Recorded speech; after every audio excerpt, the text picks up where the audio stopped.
Hello বন্ধুরা, সবাইকে জানাই বিশ্বকর্মা পূজার আগাম শুভেচ্ছা। আর আজকে আমি বানাচ্ছি বিশ্বকর্মা ঠাকুর। তো এই তিনটে কালার মিক্স করে আমি প্রথমে হাতিটা বানিয়ে নিচ্ছি। আর আমার ভিডিওতে যদি তোমরা কেউ নতুন হয়ে থাকো তো প্লিজ চ্যানেলটি সাবস্ক্রাইব করে দিও। তো প্রথমে এই যে হাতির সুর বানিয়ে নিচ্ছি, তারপর লেজটা বানিয়ে নেব।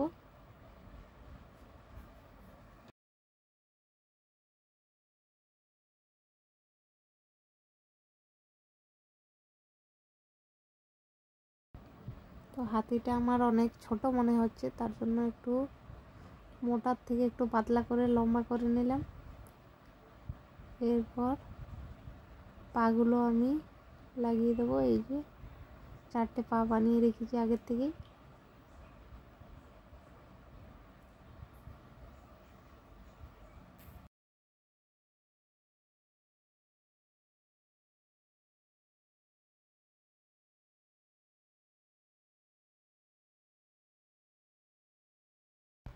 তো হাতি বানানো প্রায় আমার কমপ্লিট হয়ে গিয়েছে।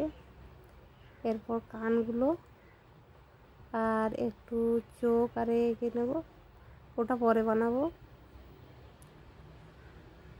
এখন হাতির কানগুলো অ্যাটাচ করে দেব, এই যে এরকমভাবে।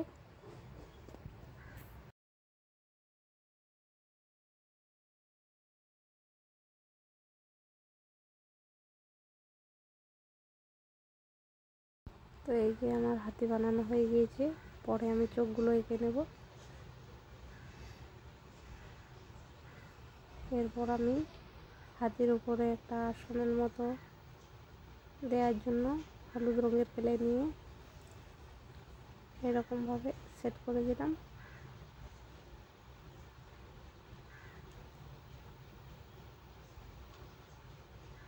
একটা পিঙ্ক কালারের ক্লে দিয়ে বর্ডার করে দিলাম। এরপর বিশ্বকর্মা ঠাকুরের ধুতি বানানো হয়ে গিয়েছে আমার। এরপর বডিটা বানিয়ে নিচ্ছি।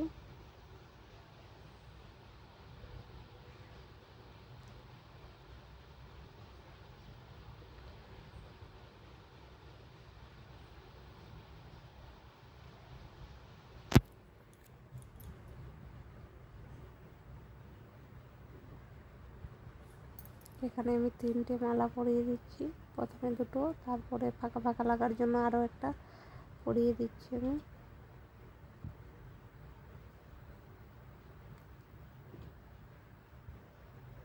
হাতগুলো আমি আগের থেকে বানিয়ে রেখেছি।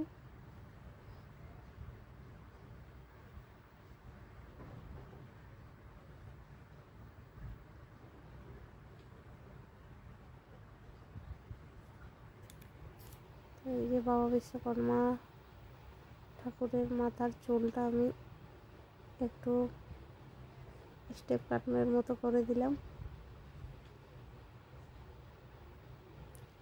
যাতে একটু ভালো লাগে দেখতে আর কি। এরপর আমি হাতগুলো লাগিয়ে দিচ্ছি।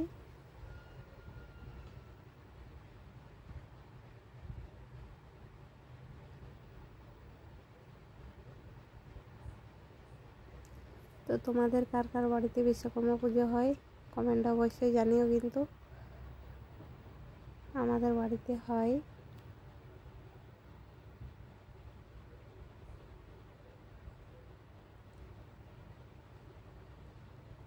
এই যে আমি এটা দোপাট্টা করেছি লাল কালার ক্লে দিয়ে।